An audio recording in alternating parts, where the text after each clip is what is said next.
அரசாங்கத்தை கவிழ்ப்பதற்கு பலர் எதிர்பார்த்துள்ள போதும் இன்னும் 5 வருடங்களுக்கு இந்த அரசாங்கத்தை யாராலும் அசைக்க முடியாது என ஜனாதிபதி மைத்ரிபால சிறிசேன தெரிவித்துள்ளார்.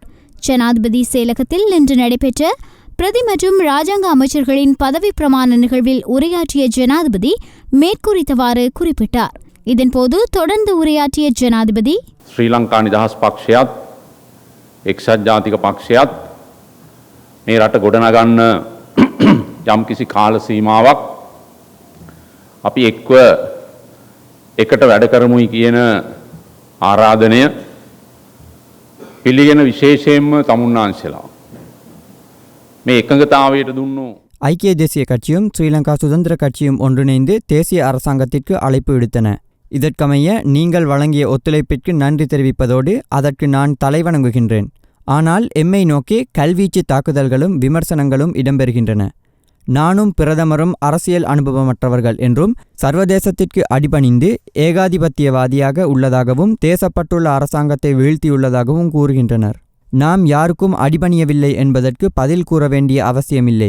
காரணம் எமது செயற்பாடுகள் மற்றும் அடுத்த கட்ட நடவடிக்கைகள் என்பன நாம் தேசத்தை காட்டிக் கொடுத்தோமா சர்வதேசத்திடம் அடிபணிந்துள்ளோமா என்பதை புரிய வைக்கும். சர்வதேசத்திற்கு அடிபணிய வேண்டிய தேவை எமக்கில்லை.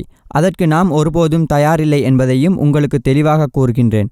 1000 ஆண்டுகள் வரலாற்றை கொண்ட எமது கலாசாரத்தில் நாம் ஒரு கருப்பு புள்ளியை ஏற்படுத்த மாட்டோம். சிலர் இந்த அரசாங்கத்தை இன்னும் 1 அல்லது 2 வாரங்களில் கவிழ்த்துவிட்டு புதிய அரசாங்கத்தை உருவாக்கலாம் என மனப்பால் குடித்து கொண்டிருக்கின்றார்கள். கற்பனையில் மிதந்து கொண்டிருக்கின்றார்கள். ஆனால் எவராலும் இன்னும் 5 வருடங்களுக்கு எம்மை அசைக்க முடியாது.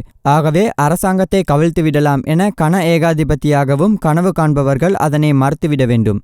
ஸ்ரீலங்கா சுதந்திர கட்சியை சேர்ந்தவர்கள் பிரதி மற்றும் ராஜாங்க அமைச்சு பதவிகளை பெறுவது குறித்து பல விமர்சனங்கள் முன்வைக்கப்பட்டு வருகின்றன.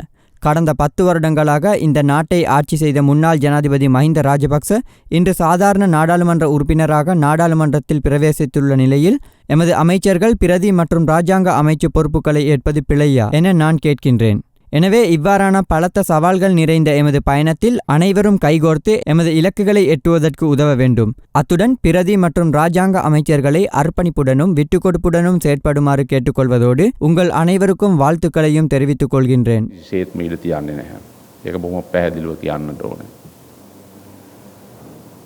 හිටපු ජනාධිපතිතුමා ජනාධිපතිවරයෙක් වශයෙන් අවුරුදු 10ක් ඉඳලා අද පාර්ලිමේන්තු මන්ත්‍රීවරයෙක් විදියට ඉන්නවා.